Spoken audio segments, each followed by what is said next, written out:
Everyone, तो आज मैं तुम सभी को समझाने वाली हूँ मोल कंसेप्ट वाला chapter with the short notes, ताकि तुम्हें शॉर्ट नोट्स के जरिए रिवाइज हो सके पूरा का पूरा मोल कंसेप्ट। सबसे पहले एटॉमिक मास की बात आती है। एटॉमिक मास क्या होता है? रिलेटिव मास होता है। कौन से कार्बन मतलब कौन से एटम से हम रिलेटिव लेते हैं सारे मासेस को? कार्बन के 12 वाले आइसोटोप से हम सारे के सारे एटॉमिक मास निकालते हैं। 1 AMU की वैल्यू होती है 1/12 into mass of C12 atom.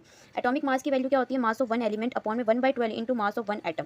1 AMU की वैल्यू क्या होती है? 1.66 इंटू 10 की पावर -24 ग्राम। और 1 मोल की वैल्यू कितनी होती है? 6.022 इंटू 10 की पावर 23। मतलब 1 मोल ऑफ एटम में 1 मोल में कितने एटम्स होंगे? इतने एटम्स होंगे। इसी चीज़ को हम एवोगैड्रोस नंबर भी कहते हैं, जिसको हम डिनोट करते हैं Na से।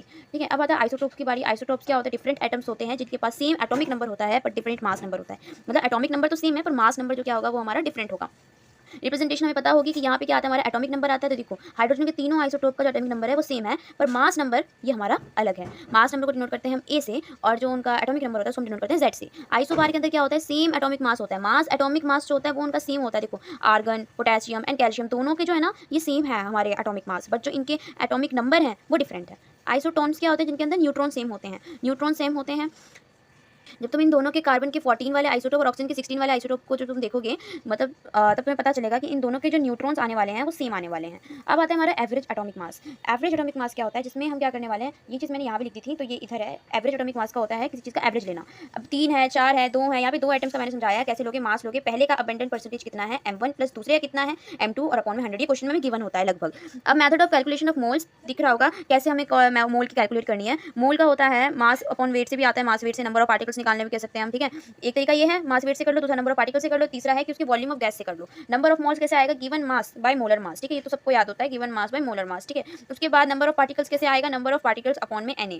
नंबर ऑफ पार्टिकल्स अपॉन में Na क्या है जी? हमारा एवोगैड्रोस नंबर है। अगर हमें बोलता है कि तुम निकालो मोल निकालो, पार्टिकल्स इतने हैं, एवोगैड्रो नंबर तो गिवन ही होता है और हमें याद भी रखनी चाहिए इसकी वैल्यू, तो हम आराम से इसकी वैल्यू निकाल सकते हैं। अब आता है from the given volume of gas. STP की कंडीशन में वॉल्यूम जो एसटीपी क्या होता है? स्टैंडर्ड टेम्परेचर प्रेशर, जो आयुपैक ने करी हुई है सेट। ठीक है, तो इनकी जो वॉल्यूम होती है 22.4 लीटर, प्रेशर होता है 1 atm, टी होता है 273 केल्विन और वॉल्यूम भी होता है 22.4 लीटर। बट न्यू एसटीपी में क्या हुआ है? हर चीज चेंज हो गई है। पी की वैल्यू 1 बार है, टी की वैल्यू 273 केल्विन है और वॉल्यूम इतनी है 22.7 लीटर। ठीक है, तो ये वाली भी याद रखो और ये वाली भी याद रखो। फॉर रिवीजन भी आप इस चीज़ को रिवीजन करते करते याद रख सकते हो। यूनिट्स ऑफ प्रेशर हमें पता ही होता है, एचजी है, एमएमएचजी है, सेंटीमीटर। देखो सेंटीमीटर में करोगे तो 76 आएगा, 76 सेंटीमीटर ऑफ एचजी, और जब आप एमएम में करोगे तो it's will be 760। Okay, limiting reagent क्या होता है? अगर मेरे पास कोई बर्गर है, बर्गर में आलू टिक्की मैंने लगाई है और मैंने कुछ वेजीज लगाई हैं। अगर आलू टिक्की क्या बोलते हैं, मेरे बर्गर का अमाउंट इतना था, मेरे को 50 बर्गर बनाने थे पर मेरे पास सिर्फ आलू टिक्की 25 ही है, तो कहीं ना कहीं सिर्फ आलू टिक्की की वजह से मेरे बाकी 25 जो बर्गर है वो नहीं बन पाएंगे। तो ये हमारा आ जाता है लिमिटिंग रिएजेंट। यहाँ पे मेरी इस चीज़ को, मेरे रिएक्शन को रोका किसने? मेरे रिएक्शन को कंप्लीट होने से रोका किसने? वो था आलू की टिक्की ने।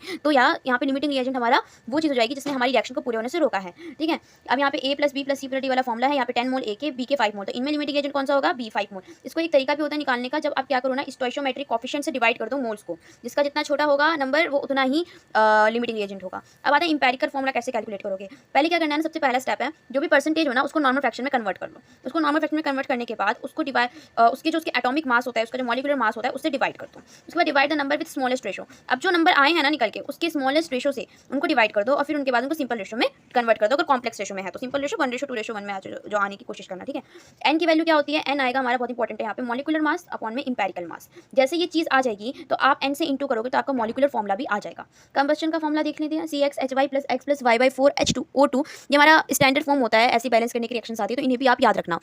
मोर इंपॉर्टेंट फॉर्मूला मैं बता देती हूँ। यहाँ पे है P is equal to density RT upon में मोलर मास। ठीक है, वेपर डेंसिटी जो होता है ना वो हमेशा हाफ होता है मॉलिक्यूलर वेट ऑफ गैस से। किससे? गैस से। किससे? गैस से। याद रखना इस चीज़ को। ठीक है, moles of gas is equal to volume of gas upon में 22.7 लीटर। अगर कभी भी हमें नंबर ऑफ मोल्स वॉल्यूम में निकालना हो तो हम इस वे से भी निकाल सकते हैं। ठीक है, तुम इसको भी याद रखना। कंसंट्रेशन टर्म है वेट बाय वेट है। वेट बाय वेट क्या होता है? 10 किलो में 100 किलो पानी में मतलब 100 लीटर होता है, सॉरी टू से, बट मैं मान के चलती हूँ कुछ ऐसी लिक्विड है जो सॉलिड, लिक्विड कब से सॉलिड लग गया, सॉरी फॉर दैट, बट अगर कोई भी ऐसी चीज़ है जिसके अंदर 100 किलो कोई भी सब्सटेंस है सॉल्वेंट, उसके अंदर 90 किलो सॉल्यूट है। ठीक है, तो ऐसा ही होता है पूरा solution, wait of solute upon में सॉल्यूशन, पूरा सॉल्यूशन ना कि सॉल्वेंट। ठीक है, याद रखना, यहाँ पे काफी सिली मिस्टेक्स होती है, इस वजह से पूरे नंबर कट जाते हैं। ठीक है, into 100 weight by volume, weight of solute upon में volume of solution in ml into में 100। काफी जगह ml में होता है पर अगर लीटर में है तो ml में कन्वर्ट कर लेना। v by V volume of solute upon में वॉल्यूम ऑफ सॉल्यूशन इंटू में 100। ppm में क्या होता है? ppm होता है पार्ट्स पर मिलियन। मिलियन में आते हैं 6 जीरो, तो 10 की पावर 6। ठीक है, मास ऑफ सॉल्यूट अपॉन में सॉल्यूशन। व्हाट इज अब ppb भी होता है, मतलब पार्ट्स पर बिलियन, तो इसमें आता है 10 की पावर 9। ठीक है, अब आता है मोलारिटी। मोलारिटी क्या होती है भाई? Number of moles. Number of moles तुम्हें निकालने आते हैं, यहाँ से निकाल लेना। उसके बाद क्या करना? वॉल्यूम से डिवाइड करना, इंटू में 100 कर देना। और भी तरीका है, गिवन मास अपॉन में मोलर मास इंटू में 1000 अगर V ml में दिया हो तो इससे भी आसानी से सॉल्व हो जाता है, ठीक है। मोलारिटी के मिक्सचर m1v1 प्लस m2v2 और अपॉन में जो आएगा वो सारे वॉल्यूम का मिक्स आएगा। डाइल्यूशन में क्या होता है और मिली मोल्स में m1v1 जो होता है वो बराबर होता है m2v2 की हम टाइट्रेशन के कंसेप्ट में ही पढ़ेंगे। मोलारिटी में नंबर ऑफ मोल्स अपॉन में मास ऑफ सॉल्वेंट आता है। और अब इसकी ट्रिक है, इस ट्रिक को तुम सब नोट्स कर सकते हो, काफ़ी ईजी ट्रिक है, नीट और जेईई जैसे एग्जाम्स में हेल्प होती है इन वाली ट्रिक से। और इन द लास्ट मैंने यहाँ पे बस छोटा सा मोल फ्रैक्शन और नॉर्मेलिटी के बारे में ये कंसेप्ट, नॉर्मेलिटी को कैसे निकालोगे, मोलारिटी इंटू में n फैक्टर और मोल फ्रैक्शन को Na अपॉन में Na क्या है, number of moles of A upon में टोटल मोल्स, और जितने भी मोल फ्रैक्शन होते हैं उनका टोटल होता है 1, यूनिटी के बराबर होता है। सो या that's all about the mole concept. मैंने तो ऐसे ही रिवाइज करा है, तो तुम्हें अच्छी लगी वो वीडियो तो लाइक जरूर करना। Hope you like it, bye.